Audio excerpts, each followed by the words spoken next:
like to begin by telling you just a little about somebody that I truly, truly admire from the middle of our decade, a few years back. His name is Rob Bell. He received his BA from Wheaton College, where he met his wife, Kristen. He went to Fuller Theological Seminary to get his MDiv and was a youth intern at Lake Avenue Church in Pasadena. He attended a Christian assembly, though, in Eagle Rock, and it changed his views on church forever. It was his first, not I have to, but I get to go to church. Anybody here ever had a I get to instead of I have to? This was his first one. Not duty, but desire. Not obligation, but passion. At a Taco Bell on Colorado Boulevard after these services, he and his wife discussed what church can be. He accepted an internship to Ed Dobson's Calvary Church in Grand Rapids, Michigan. He then announced he would plant his own church in Grand Rapids and call it Mars Hill Bible Church, where the watchwords were, do it yourself, strip it down, bare bones, take away the fluff and the hype. Without ever reading a book, still hasn't, by the way, on church planting or church growth, no classes, no seminars, no minors. Someone just had rented a sign to put up in front of the building where they wanted to meet, and he ordered it to be taken down. People will have to want to find us, he said. No advertisements, no flyers, no promotions, no signs, but people came. 1,000 people the first Sunday. 4,000 the first 6 months. They got so large that they were actually donated an old mall, an actual shopping mall, that they converted, stripped out and converted into their church. They were up to 10,000 in 3 services in less than 2 years. In the days when services were just being available to be put online, in the first days of what we now know the cloud, 50,000 downloads every Sunday were happening to get a hold of Mars Hill sermons. In 2005, Zondervan releases Rob's first book called Velvet Elvis. It became a New York Times bestseller. In 2007, churchreport.com named him the 10th most influential Christian in America. In 2011, Time magazine included him in their list of the 100 most influential people in the world. All of Christianity, it seemed, at least all of American Christianity, were so happy to have this guy on their team, to have him on our side. Until a few years ago, that is. In his book that he released called Love Wins, he happened to just raise one question. One question he raised. And that's all he did, was ask the question on whether or not the teaching of an everlasting burning hell was in line with what we know the character of God to be. He then discussed the various theories which could be different in there. Just discuss them. Just ask the question and then discuss them. And included in the list, he told of not what he believes, but there is a teaching called universalism where everyone will be saved. Suddenly, because of this, Bell is labeled as a universalist, which leads to the worst of labels, heretic being one. And evangelical mainstream Christianity in America left him behind. Left him completely behind. It seems that much of the American church cannot stomach a God that would not eternally torment his children who choose not to worship him. And they said so. Now, I know that when we hear this story, we reach back to start clapping our hands, clapping our backs to say, well, that's why I'm an Adventist, is that we don't believe in that, do we? Yet, how did we do with the teaching of the investigative judgment? How did we do with what we were given Instead of teaching in the investigative judgment that it was a judgment that was supposed to be done before the second coming, to which we could take assurance that when he comes, we could already be assured that we've already been judged. And that was what the teaching was supposed to be. Instead, we turned it into some forensic reading of accounts. And we're taught our children that when he comes to your name in the book, you had better have everything taken care of. One stray sin not repented of or asked forgiveness, and guess what? You're done. A young Adventist, I remember one time, wrote on Facebook, he said, if you've ever been, you know that you're a Seventh-day Adventist, if you've ever pondered a sin that you just committed and you could hear your name being erased from the book of life. We didn't do so well either, huh? The investigative judgment ended up becoming our own, maybe milder, gentler version of everlasting burning hell. Dr. John Pauline says, if that everlasting burning hell is a big, huge ribeye, the investigative judgment is a big frank, a vegetarian version. We still used it as a tool of what? Of fear. Probably no more effective church in the middle, no more effective tool for the church of the Middle Ages than the fear of hell to get people to do what they wanted them to do, to get them to give, to get them to worship. Fear, force, coercion. Yet you and I know the fundamental choice that we've always had, that we were created with. We can choose between life and what? And death. Death is death. Life is life. Trust God, the life giver, or choose not to trust him. We were given what? Freedom. It is who we are.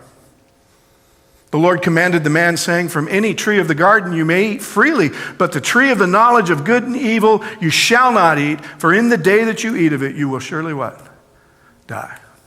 Trust that God knows what he's talking about. He's the only one that can give life. He says, if you trust me for life, stay away from that tree. I made it. And I'm telling you, this is what I would like you to do.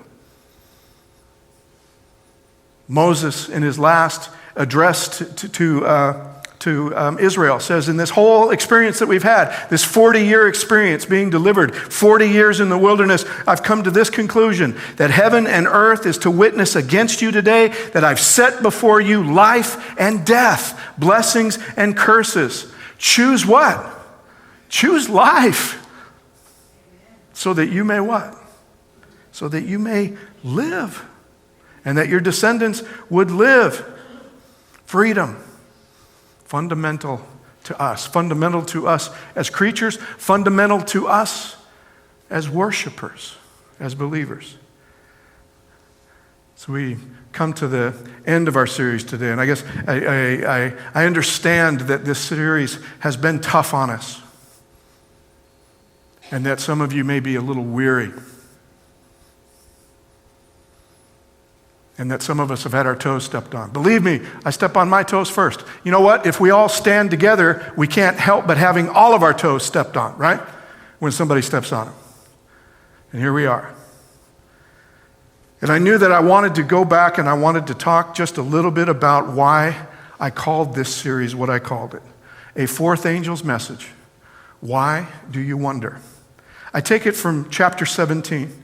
And chapter 17 gives us a different perspective, just a little different view, if you will, of the same battle or the same war that the dragon has declared on earth and on the church. The two false churches, the beast from the sea and the beast from the land. This is just a different view of it. For the past 3 months, over 3 months, 4 months, we've been looking at that war. We've been looking at what it means for us. And so this is just a little bit different view of it. And this is why I called it what I called it. One of the 7 angels who had the 7 bowls. This is the beginning of what we know as the plagues of the bowls. You had the 7 seals, which had plagues in it. You have the 7 trumpets, which have plagues in it. This is the 7 bowls. I don't happen to believe that they come chronologically. I don't believe that the trumpets come after the seals and the bowls come after the trumpets. I believe that they all happen concurrently, if you will. That's why they're all 7. By the way, because they all have the same starting point and they all have the same ending point. The starting point is Jesus' ascension into heaven. The ending point is his second coming. So just before this starts, we tell the reason for the bowl plagues. The reason that the plagues have to be poured out on both people, on believers and non-believers living at the end. It's because of the war that we've been studying. But before it comes, one of those angels, one of them, speaks to John and he says, "Come, I will show you the judgment of the great" what? Of the great harlot who is seated on many waters. Judgment. He's telling John, come, you get to see for yourself. By the way, the only way that you and I or anybody can judge anything is we've got to what? We got to see it. We got to know it. We got to study it. We have to take it in. We have to look at its fruits. And then and only then are we allowed to what? Are we allowed to judge? He is giving John the opportunity to see and to judge whoever or whatever this great harlot is, this prostitute. By the way, I took this from the New Revised Standard Version, and I cleaned it up just a little bit. I had to, because the New Revised Standard Version uses a bit more graphic word for harlot than you and I are used to, especially on a Sabbath morning. Are you with me? She's seated on what? On many waters. Many, many waters. And the angel will actually tell, you don't need me to explain it to you what the waters are. The angel will actually tell John in verse 15, he said to me, the waters which you saw where the harlot sits are what? Peoples, multitudes, nations, and what? And tongues. She's sitting on the people of the world. Is there anybody else left out of multitudes, nations, ethnicities, peoples, tongues? Is anybody left out? She's sitting on all of them. How did this prostitute come to sit on these nations and tongues and multitudes? How does this prostitute come to sit? And by the way, the language reminds you of something, doesn't it? In Matthew 28, one of the last words he says to the disciples, go therefore and make disciples of all what? All nations. Ethnos, ethnicities. Make disciples of how many ethnicities? All of them. It's the same word that the harlot is sitting on. There are a few more in Revelation. John likes a little bit more of alliteration. There are a few more, but it's the same word. The reason that the harlot is able to sit on all the nations is because of who she was before she became the harlot. And it was where she was commissioned to go. The woman, it turns out, is the church. And her mission has become adulterated. She was supposed to go out and make what? Disciples. Disciples of who? Disciples of Christ. Disciples of Jesus, to make disciples of the Lamb that was slain. And she is sitting on them. She's ruling all of them. But her mission has become adulterated. Because she sits on them and has a relationship with the kings of the earth that the church shouldn't have. She's committed fornication. With the wine of those fornication, the inhabitants of the earth has become what? Has become drunk. Till here, John has only heard about this prostitute. You and I know who she is because we've studied in depth Revelation 13. By the way, just before our scripture reading, the woman, in order to survive and thrive, even if you will, the attack that the dragon was to give, she had been just put into the wilderness to be protected. And now the angel takes John back to that wilderness And we see what happened to the woman. She has an unhealthy relationship with the kings of the earth and all of the inhabitants. By the way, it's unhealthy. She's sitting on them. She's able to rule over them. Why? Because they're drunk.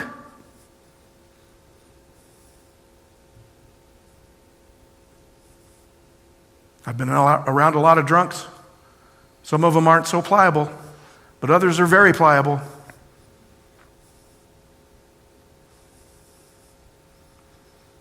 They're drunk.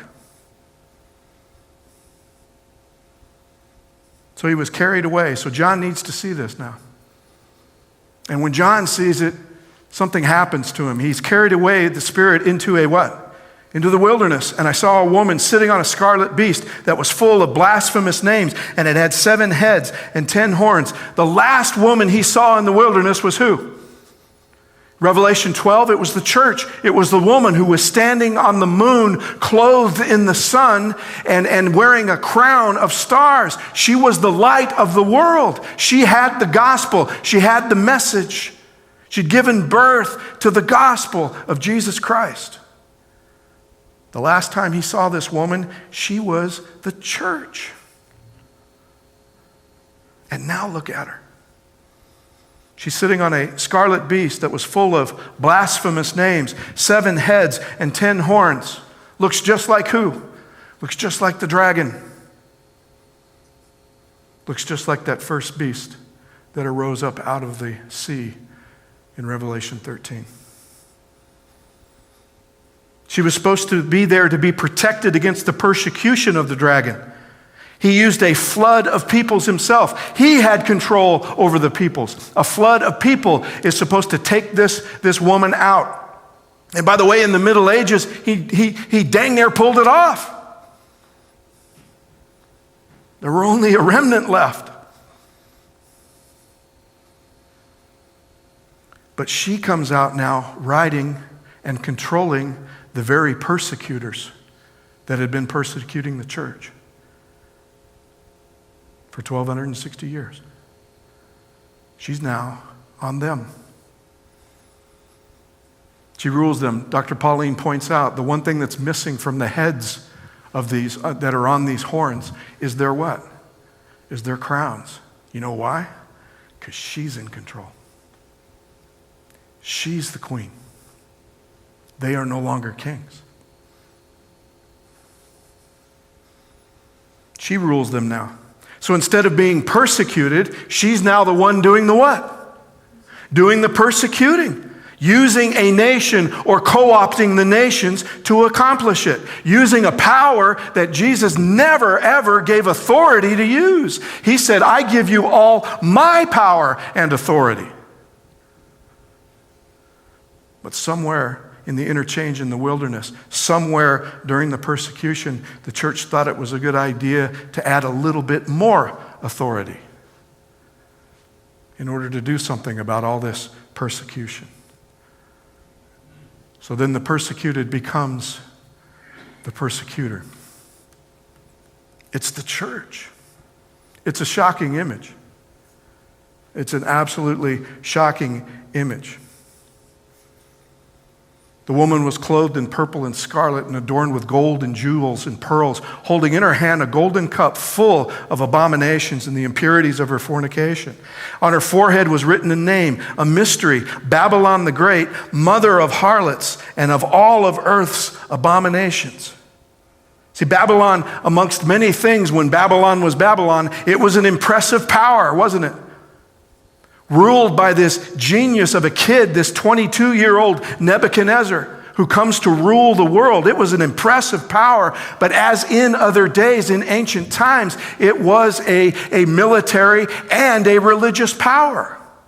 In those days, Nebuchadnezzar didn't just defeat Judah and take her into captivity. In order to defeat Judah and take her into captivity, he had to defeat Judah's God. And he seemed to have done it. He walked right into the temple where no one was allowed to walk and picked up every object of worship and walked out and carried it back to the plain of Shinar that plain in Babylon where he will eventually, as ruler of the world, of the known world at the time, would put up a statue to himself. So somewhere at the base of that statue, that we've seen that picture 1,000 times, somewhere at the base of that statue is some sort of altar to Nebuchadnezzar as a Babylonian god, and in it is the Ark of the Covenant and the menorah and the altar of incense and the table of showbread, telling the world, I'm in charge now. By the way, it's what he was doing to Daniel and his friends in Daniel 1. He selected Daniel and his friends in Daniel 1 because they were noble and without defect. He was training them to become priests in his new church, in his new system, with him to be worshiped as God. So Babylon becomes now the prophetic name for anybody who claims to be worshiping God, but really worshiping a power that we're not supposed to be worshiping. At least those of us who claim to belong in the church of the Lamb that was slain. That's why Babylon now becomes the watchword, the byword for this adulterated worship.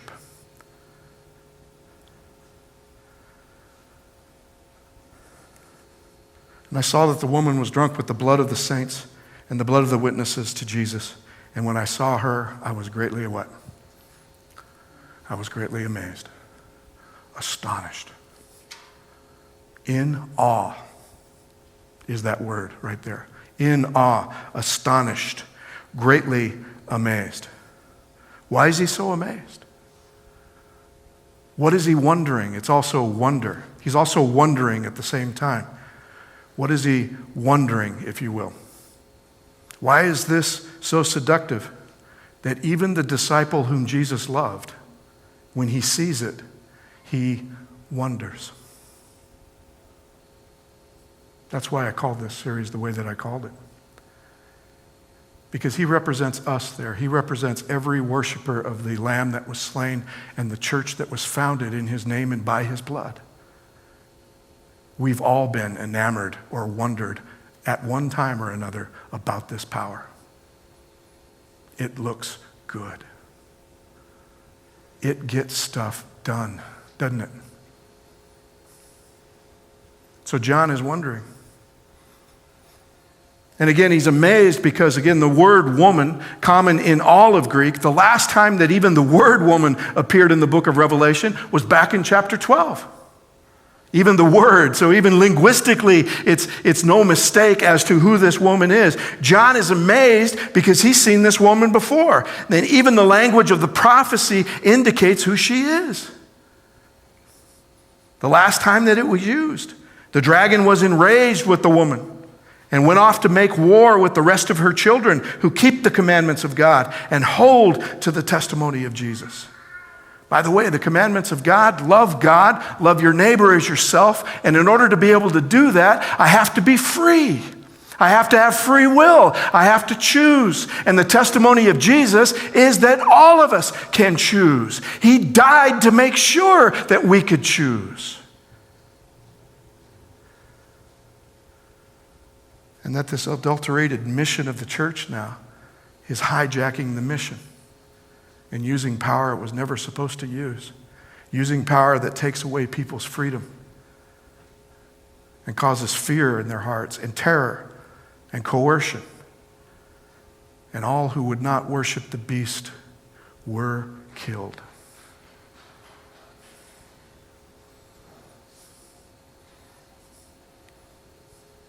Angel knows what's happening too. The angel says, why do you what? Why are you amazed?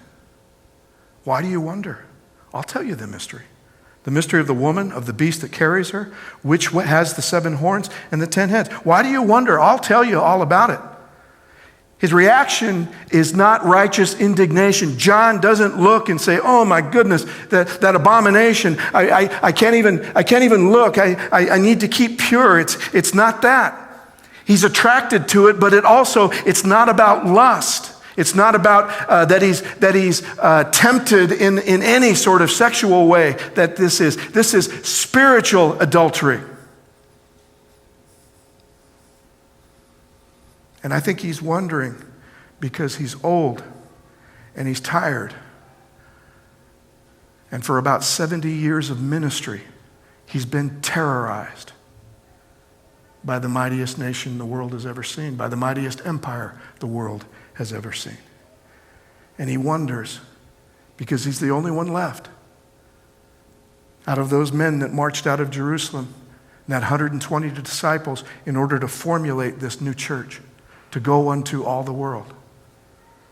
Paul's been dead for 20 years now. Andrew and Matthew the same. Peter for 30. His own brother's been dead for 40. Philip for 30. Jude, Simon, Bartholomew, and Thomas, all 15, all martyred.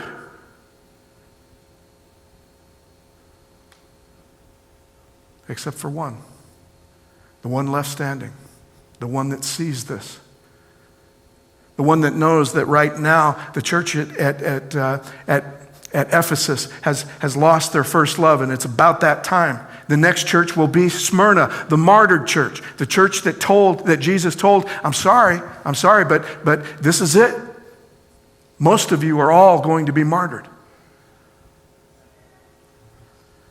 John's been beaten, imprisoned. He's been boiled in oil. They forced him to drink poison.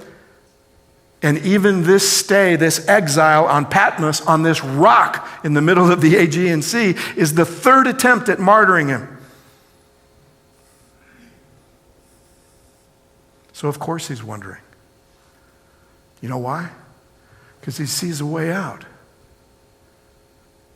If the church would just begin to use a power, maybe not all my friends have to die.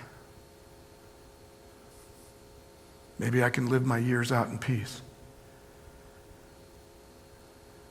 I don't know about you. I do not know about you. But if I were John, that's exactly what I'd be wondering. Because my temptation to give in to this power has been a whole lot less than what John has gone through.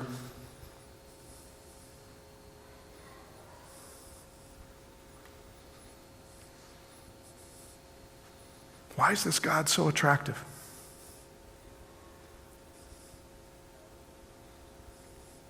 Especially for those of us who've seen the living God, who's actually we have seen his full form and majesty. Jesus has revealed himself to us. Jesus actually says, if you've seen me, you've seen who? You've seen God. There's no further revelation. There's nothing else to show you. Why then is the other one so attractive? Why is this beast so attractive? Because if given over to our natures and not being under at least the presence and the influence of his Holy Spirit, that's exactly the God we would invent. And humanity is the one that invented him. It's the one that we would create. We would create God in whose image? In our image. Which means we would give him the same nature that I have. The same temptation that I have. We don't have to imagine what kind of God we'd create because we did it twice in church's history. And God gave the first one full reign from 538 to 1798, and then in a new form in 1850. All we did was keep changing the nation part that it could grab hold of, and we kept changing the theology to make it easier for us to just salve our consciousness so that we would grab hold of it.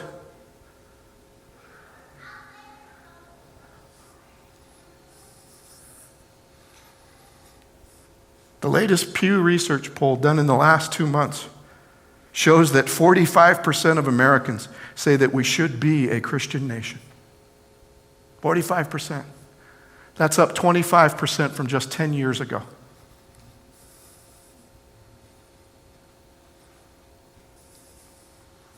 So again, when we look at the beasts, we look at them on two fronts. The false church has two fronts. It has two powers that it's brought together. The national part and the Christianity part. Remember? If we learned nothing else, we learned that, right? I didn't wear you out that much, did I? There's two parts to this. It's the nation part and the church part, or the Christianity part. The nation and the nation's values by which they govern. The Christianity part is the church's values by which they operate, govern, and carry out their mission. And so let's talk about the national part. This nation right here, what are our values as advertised? One word is what's supposed to sum up our values. What is it supposed to be? Freedom, right? America is supposed to begin and end with what? With freedom. All men created equal. Free, that there will be no state-sponsored effort to infringe or limit these freedoms. As far as we can tell in history, to the level that we are trying this experiment, we're the only nation in history who is trying this. It's an experiment. It's messy, isn't it? But we're giving it a shot.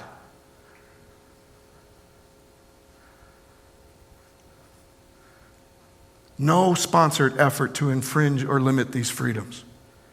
Religion, speech, press, to peaceably assemble, to address grievances, the right to bear arms, regulated, but all, yes. The one sticky thing, though, is how do I allow an individual to exercise their rights without infringing on someone else's rights? By the way, the beast wouldn't be concerned with that at all, would he? He isn't. But America is. We've got systems in place to ensure that.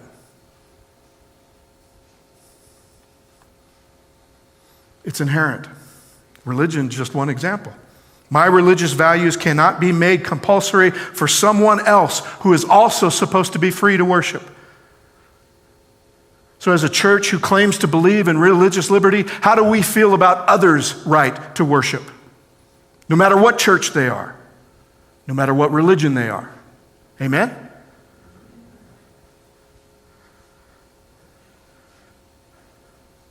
So diversity is a must in a place like this, isn't it? Diversity is a must. It should be the very first fruit of a free nation. Diversity should be its very first fruit of a land claiming that everyone is going to be free. Diversity should be it. Except a Christian nationalist doesn't feel that way. Diversity is a threat. By the way, I've seen this in our own church. I've listened to testimonies and councils when the world church gets together. And by the way, a world church by definition should be what? Uniform or diverse? Diverse. For some reason, we see diversity as a threat.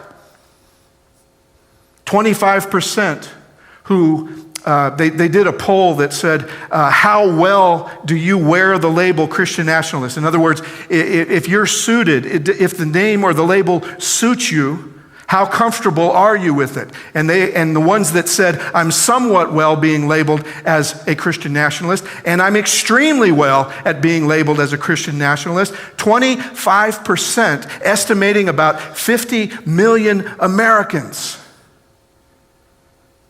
And somewhere on that line, in those that believe that, they believe that 30% of them believe that religious diversity is a hindrance to national unity. And nearly 50% say that racial difference is a hindrance to national unity.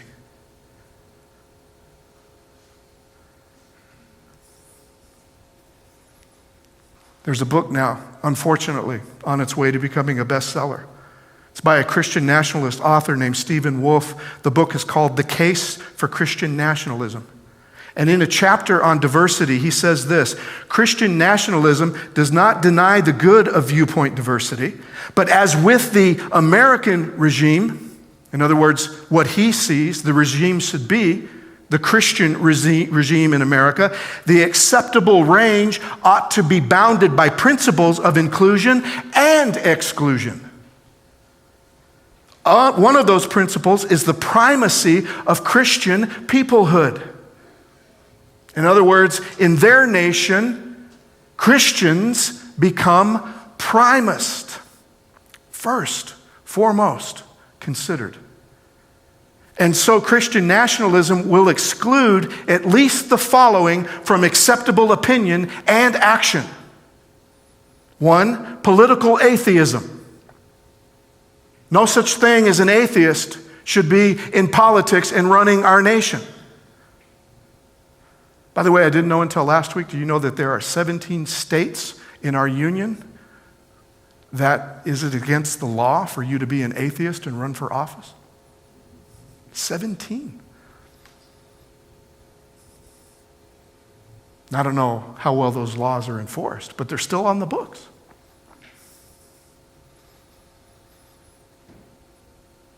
The second is subversion of public Christianity. That's what should be excluded. Subversion of public Christianity. According to who? I think that's the scariest part about all of this is who gets to define that? He does. And he does it, to excess. He's thought it out. Third is opposition to Christian morality. That would be against the law. That would no longer have primacy. You cannot oppose Christian morality. Heretical teaching and the political and social influence of non-Christian religion and its adherents. Those would be excluded from our Christian nation. Not the mixing of the words. I think that's what gets me. The mixing of the words that only belong in religious rounds and the mixing of words that only belong in political rounds all come together in this arena. He uses words like atheism and heresy and blasphemy. Those are our words, right? We're allowed to use those.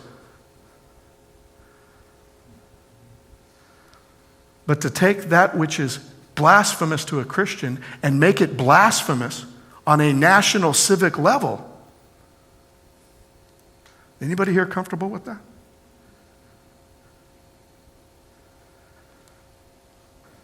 Acceptable opinion and action, only that which is Christian. So, for its part, on the national part, Christian nationalism destroys the freedom a democracy is supposed to have. No matter how we feel about how well this would work, on how safe it would make us, or how moral it would make us, it doesn't matter. At its core, it destroys the democratic part, doesn't it? It destroys the freedom part.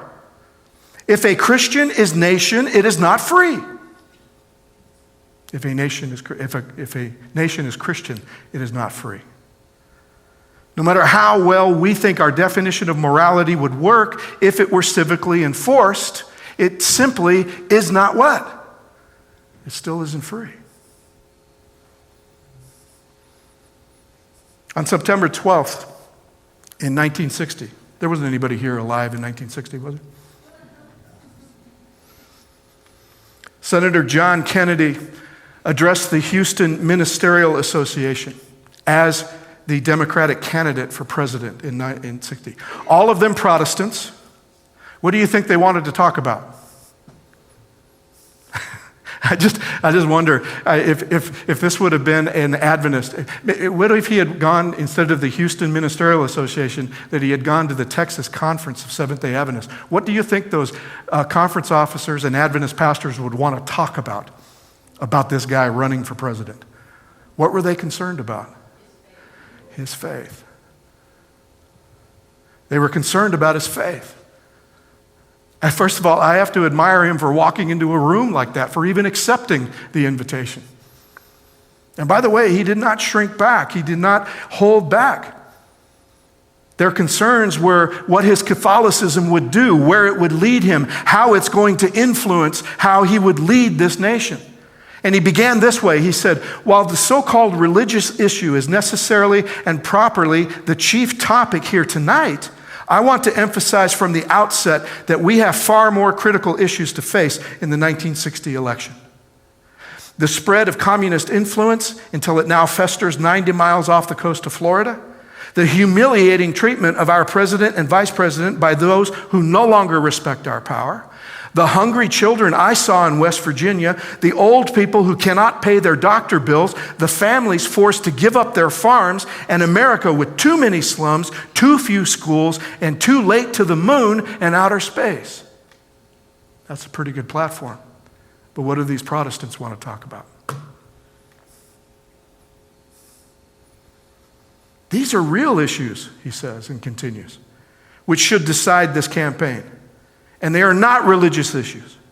For war and hunger and ignorance and despair know no religious barriers. But because I'm a Catholic, and no Catholic has ever been elected president, the real issues in this campaign have been obscured. Perhaps deliberately, in some quarters, less responsible than this. So it is apparently necessary for me to state once again, not what kind of church I believe in, for that should be important only to me, but what kind of America I believe in. I believe in America where the separation of church and state is absolute, where no Catholic prelate would tell the president who should he be Catholic or not how to act. No Protestant minister would tell his parishioners for whom to vote, where no church or school is granted any public funds or political preference, and where no man is denied public office merely because his religion differs from the president who might appoint him or the people who might elect him.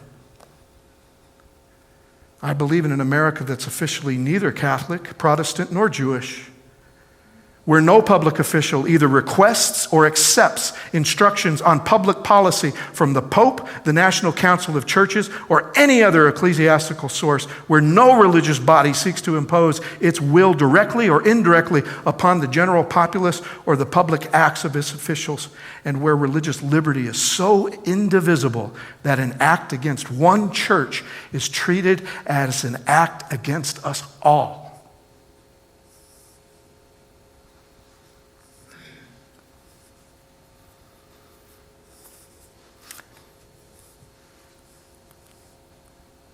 He tried to assure America's Protestants that his Catholicism would remain personal and that he knows very, very well his duty to uphold and protect the Constitution against all enemies, foreign and domestic. How many here remember that speech? As Adventists, did you believe him? We probably didn't, did we? It sure rings well now, doesn't it? And I do say this beyond party and anything else. I wish he would have had more time to prove it. Anyway. Party, pulpit. By the way, party in this church election. I think you noticed, much to the chagrin or maybe much to the delight, I don't know, that I managed to go nearly 4 months here without ever mentioning a political party. I did mention one once, but that was only to show. It was only to show how friendly the church, the American church, had become in politics. That's all.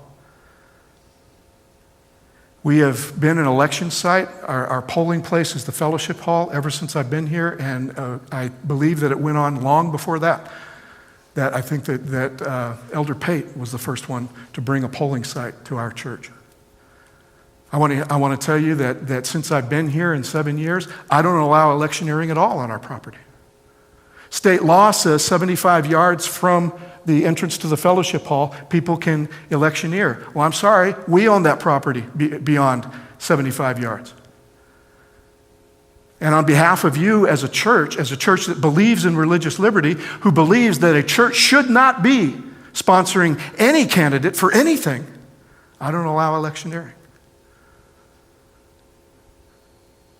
Campaigns put signs.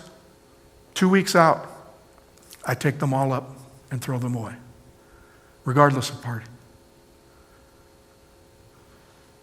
Because I really believe that we shouldn't be in any way endorsing anybody, anything.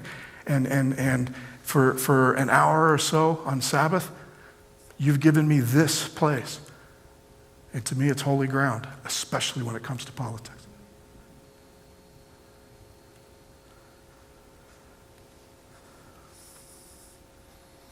I'll ask you one thing, though, because it did come up last week in a couple of conversations I had. I'll ask you one thing about our politics and our parties. Not that we make our parties Christian, but number one, that we strive to have our theology feed our party politics and not the other way around. Would you agree with me on that? I'll do it if you do it. I'll try it if you try it. Promise? Pinky swear? That we refrain from the tactics that a political party is willing to go to get their point across. We refrain from those tactics because we would define those tactics as unchristlike. Pinky swear? And that we stand up for those that our parties and our politics are leaving behind for only one reason, because Jesus does. Would you agree with that with me? All right. See, the prophecy doesn't picture it very well. If you look at the painting, if you look at the picture, the prophecy does not make it look good. Noted that the woman in charge, when the woman is in charge, when the church is in charge of all this, notice all kinds of nastiness is going on. There's drunkenness, there's adultery. And by the way, the cup is wine. Is wine. It's not wine. It's not alcohol. It's blood. It's blood of the saints. John's amazement just might be also that he and his fellow disciples were martyred by Rome. We expect that of an empire like Rome. But I'm amazed now it's because it's the church.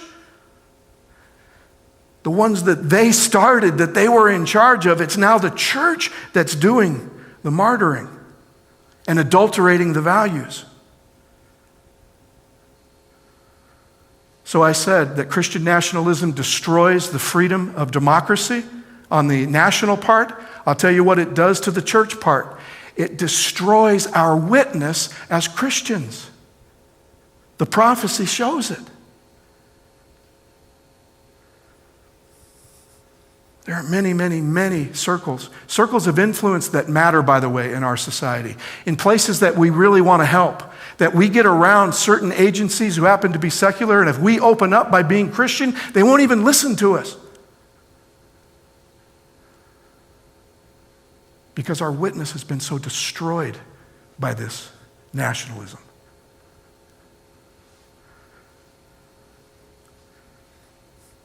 Real quick, notice what the prophecy says. The beast that you saw was and is not, and is about to ascend from the bottomless pit and go to destruction. All the inhabitants of the earth, whose names have not been written in the book of life from the foundation of the world, will be amazed when they see the beast, because it was, is not, and what? And is to come. Note, was, is not, and about to ascend to destruction.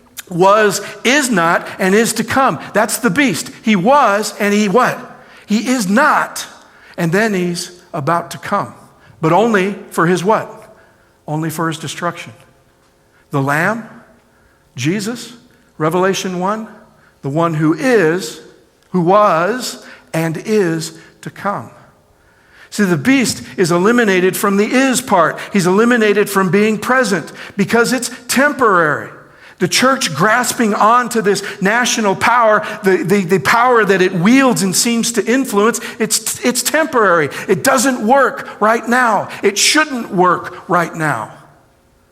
We should see people being martyred, and it should affect us. And I'm not talking just about giving our life for the church. I'm talking about the people that nationalism seems to exclude, leave behind, and attack.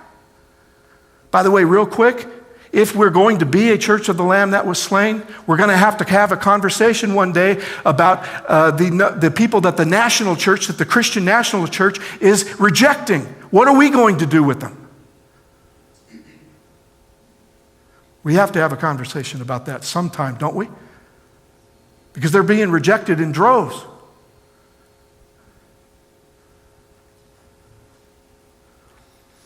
At its core, nationalism can't be Christian and have the Christian remain Christian. A Christian church, if she has messed with her core or DNA, which is Jesus, his power, his authority. Not too many things that are binary in this world. There are not a lot of things that are either or, not a lot of things that are black and white. This happens to be. The church cannot mess with this power.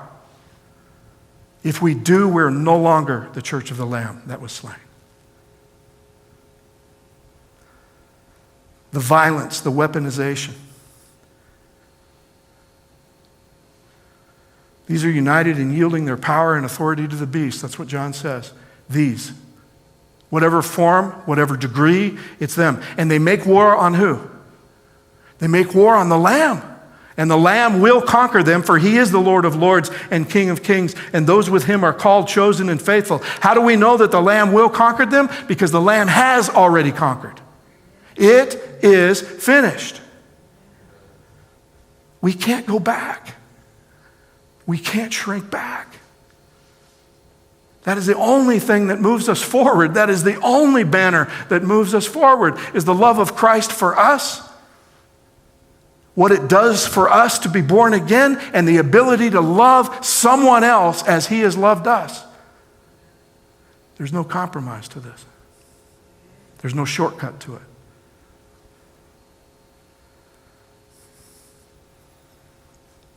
Christian nationalism destroys the freedom of a democracy, and it destroys the Christian witness of the church. Period. I finished last week talking about what Jesus' words on the Sermon on the Mount, on what it had wrought in the 20th century. That just those words about turning the other cheek, about not being violent, about looking to change the dynamic of violence and retribution and everything, just those words and what it brought about for a nation like India, what it brought about for a nation like America in the 20th century. I thank you for indulging me. I know I talk a lot about Dr. King and about Gandhi. I thank you for indulging me. And why do I talk about him as much as I do? Because of that very application. That you take just some words that Jesus says on a mountain and you mix it with someone who is willing to not just hear them, but to do them. And in the 20th century, we may have seen the greatest examples of nonviolence carried out that maybe the world will ever see. The one thing that I left out that I didn't talk about because I was trying to hurry, because I know that you were indulging me and I appreciated it, I really did, was the witness of the church at the time that was happening.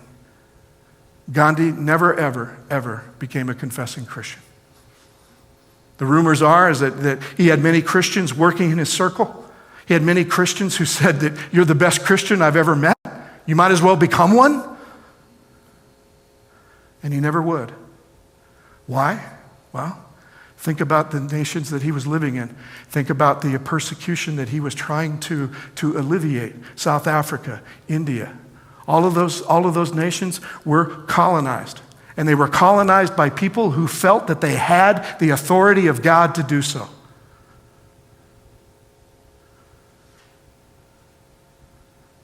The sovereign of Great Britain is also the sovereign of the church, the protector of the church. Manifest destiny, they believed, the colonists, every colonist believed, manifest destiny is a divine right. We could preach to Gandhi till we were blue in the face. But that nationalism destroyed our witness with him. And it didn't help when they finally convinced him in South Africa to come and listen to a revivalist. His name was C.N. Andrews, Charlie Andrews. By the way, he became a very good friend with Gandhi after this. But they went to see him, and Gandhi wasn't allowed in. Why? The color of his skin.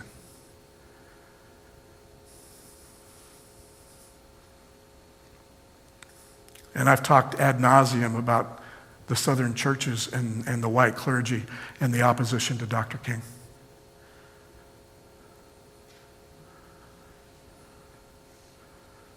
Christian nationalism destroys the witness of the church.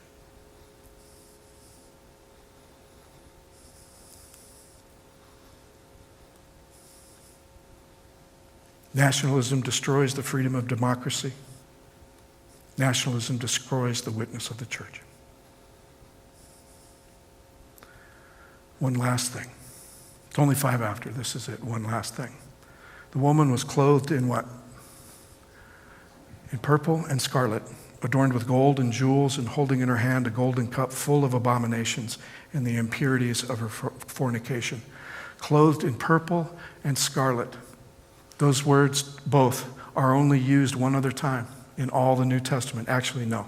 The scarlet one is used many more, but it's used particularly well, let me do purple first. Purple is only used once.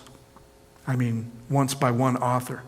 You see it many times in Revelation talking about this harlot.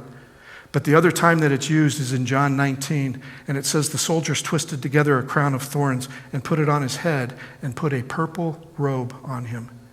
Jesus came out wearing the crown of thorns and the purple robe, and Pilate said to them, "Behold," what? "The man." In Matthew 27, it said the soldiers of the governor took Jesus into governor's headquarters. They gathered the whole cohort around him. They stripped him and put a scarlet robe on him.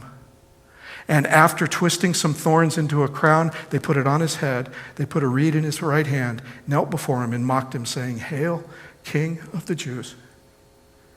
He was mocked. Throwing the purple and the scarlet on him was mocking him because he claimed to be the King of the Jews. Purple and scarlet is the robe of Rome's royalty and Herod's royalty. He was mocked by the worldly national power, if you will, on the very day that he would bleed and die to set them all free.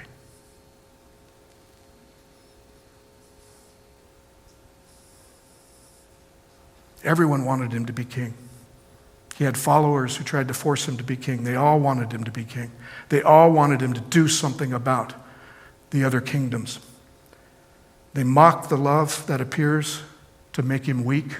They throw robes on him. So I'll leave you with this after 17 weeks. The American church is satisfied with the lamb as a beast.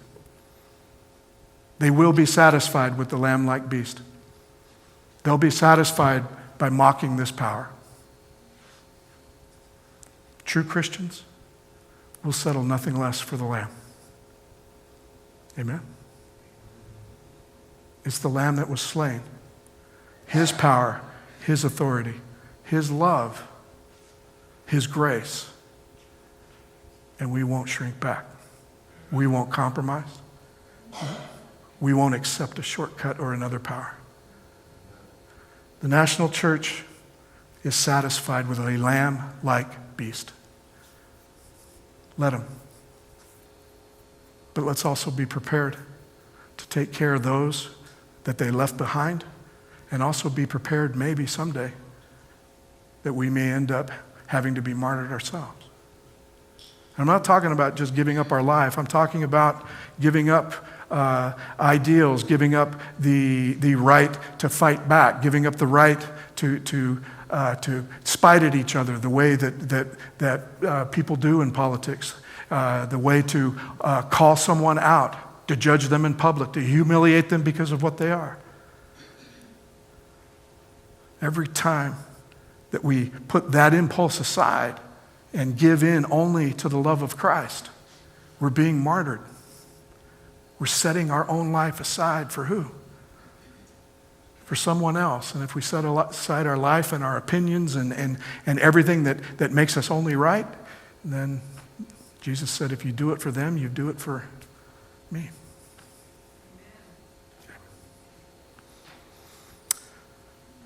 So thank you. Thank you for indulging me. I'm sorry if I wore you out a bit. I really am. I was enjoying this, enjoying myself, enjoying being with you, enjoying learning this. And every time that I was done, I mean it, I would go home and I would say, well, at least we get to face it together. You and me. In a place that at least knows and ascribes to that maybe one day they come in contact with us, they're always going to go away with the grace of God.